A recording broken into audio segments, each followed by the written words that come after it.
বাঁশের লাঠি তৈরি করে চাঁদাবাজের কালো হাত ভেঙে দেওয়া হবে, কিন্তু জুলাই পরবর্তী বাংলাদেশে তারেক রহমানের নবগঠিত সরকারের সময় বাংলাদেশে কোনো চাঁদাবাজি করতে দেওয়া হবে না। তাই তিনি সমঝোতার ভিত্তিতে চাঁদার কথা বলছেন। আপনি এখন চিড়িয়াখানার দিকে যান, চাঁদা নিচ্ছে, স্লিপ দিচ্ছে, জিজ্ঞেস করলে সে বিএনপির অমুক দলের নেতা।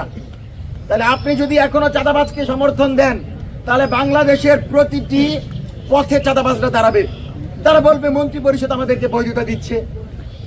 এইরকম তামাশা বন্ধ করতে হবে। যতটুকু বাংলাদেশ সরকার দায়িত্ব নিয়েছে, ঠিক ততটুকু দায়িত্ব নিয়ে এতদিন তাদেরকে বসানোর জন্য আমরা পরিশ্রম করেছি। সুতরাং এই সরকারের দায়িত্ব হচ্ছে সবার আগে বাংলাদেশের জনগণের চাওয়াকে পূরণ করা। কোনোভাবেই বাংলাদেশের সমঝোতার ভিত্তিতে, আপোষের ভিত্তিতে চাঁদাবাজি চলবে না। শ্রমিক কল্যাণ, অমুক কল্যাণ, তুমুক কল্যাণ পরিষদের নাম দিয়ে বিভিন্ন জায়গায় চাঁদা তুলবেন, সেই জায়গা দেওয়া হবে না। বাঁশের লাঠি তৈরি করে চাঁদাবাজের কালো হাত ভেঙে দেওয়া হবে, কিন্তু জুলাই পরবর্তী বাংলাদেশে তারেক রহমানের নবগঠিত সরকারের সময় বাংলাদেশে কোনো চাঁদাবাজি করতে দেওয়া হবে না।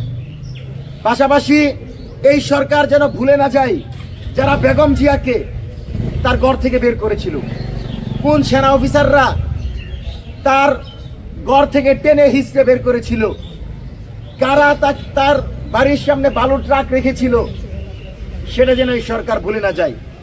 এই সরকার যেন ভুলে না যায় সময় টেলিভিশন তারেক রহমানকে ডাকাত বলেছিল।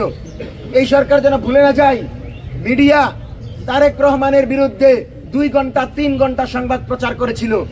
সেই তারেক রহমানের পক্ষে এখন বয়ান তৈরি করে আমরা দেখেছি 4 জন সাংবাদিককে এখন টেলিভিশন থেকে বহিষ্কার করা হয়েছে। যারা এটা করিয়েছে তারাই তারেক রহমানকে চুর বলেছিল, তারাই খালেদা জিয়াকে নিয়ে কটাক্ষ করেছিল, তারাই বিএনপিকে নিয়ে কটাক্ষ করেছিল। সুতরাং তারেক রহমান যেন নতুন নতুন বন্ধুদেরকে আপন না মনে করে ফ্যাসিবাদী আমলে যারা নির্যাতনের শিকার হয়েছেন, মাহমুদুর রহমানের মতো যাদের রক্ত মাটিতে ঝরেছে, তাদেরকে যেন আপনি আপন মনে করেন। আপনি তাদেরকে আপন মনে করবেন না।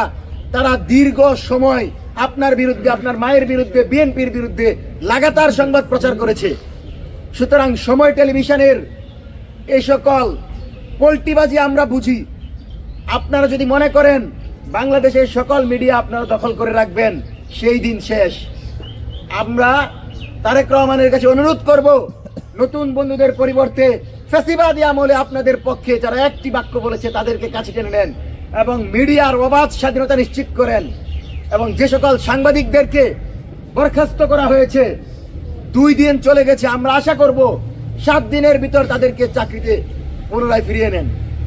জুলাই তাদের ভূমিকা তো এটা প্রমাণ করে তারা বাংলাদেশের প্রতিনিধি, তারা বাংলাদেশের আপামর ছাত্র জনতার প্রতিনিধি।